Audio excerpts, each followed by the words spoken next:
Padir, boleh Padir. Padir dulu, Padir. Padir. Nggak ada Padir, nggak ada. Pisaunya Padir. Pisau Padir. Wah, kalau dibuka lebih bagus lagi itu kayaknya itu. Tentang analisa transaksi keuangan korban. Didapatkan data bahwa dengan menggunakan debit BCA yang ada pada miliknya melakukan pembayaran ke rumah sakit RSCM. Pertanyaannya, untuk apa uang itu? Uang itu dilakukan untuk pemeriksaan laboratorium. Pemeriksaan laboratorium dan juga pemeriksaan konsultasi ke dokter. Pertanyaannya, dokter apa?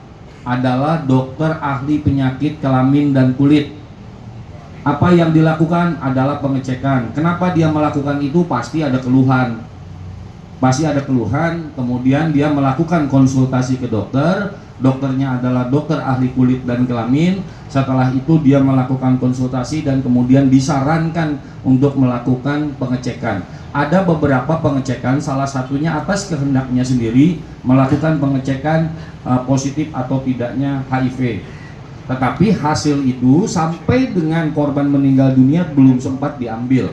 Tetapi faktanya dia melakukan konsultasi di dokter penyakit dan kelamin. Apakah ini terkait dengan kemudian adanya dugaan bunuh diri? Sangat terkait.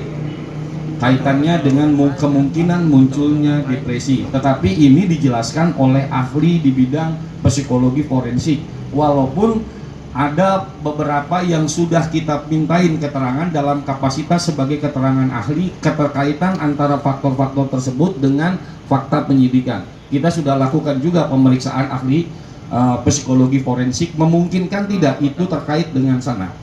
Yang kedua, pertanyaan kedua, kaitan dengan amfetamin. Beliau ini sudah kami periksa dalam bentuk berita acara pemeriksaan ahli, keterangan ahli. Ada keterangan saksi, ada ahli sebagai bukti, sebagai alat bukti dalam satu penyidikan. Jawabannya setelah dilakukan nanti bisa dilengkapi oleh beliau. Jawabannya demikian. Kalau diperiksa urinnya amfetaminnya positif, berarti dia mengkonsumsi amfetamin.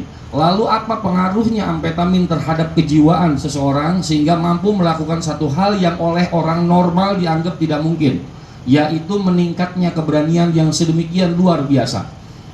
Yang tidak terpikir, jangan pernah membandingkan pemikiran orang normal dengan orang yang sedang tidak normal, karena nggak nyambung ini, tidak equal, tidak sepadan. Maka yang harus diukur adalah bagaimana pengaruh amfetamin itu terhadap keberanian seseorang untuk melakukan satu tindakan yang menurut orang normal nggak mungkin dilakukan. Itulah hasil pemeriksaan yang tertuang di dalam pemeriksaan berita acara ahli. Nanti akan dijelaskan lebih detail lagi.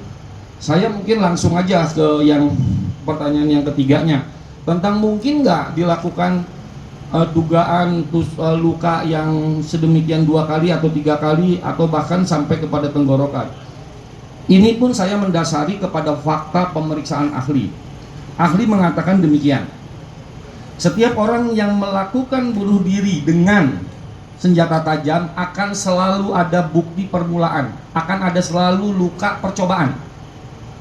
Akan selalu luka percobaan, dicoba-coba dulu gitu. Bagaimana kaitannya dengan hasil dari kedokteran forensik? Ditemukan fakta bahwa ada 4 luka di dada, yang 2 atau 3 diantaranya itu adalah luka dangkal yang tidak sampai 2 cm, hanya 1 cm sekian.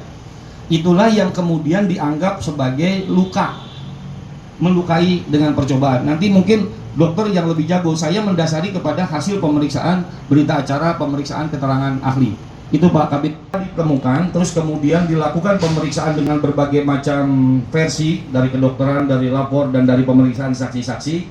Akhirnya jangan lupa subscribe ya.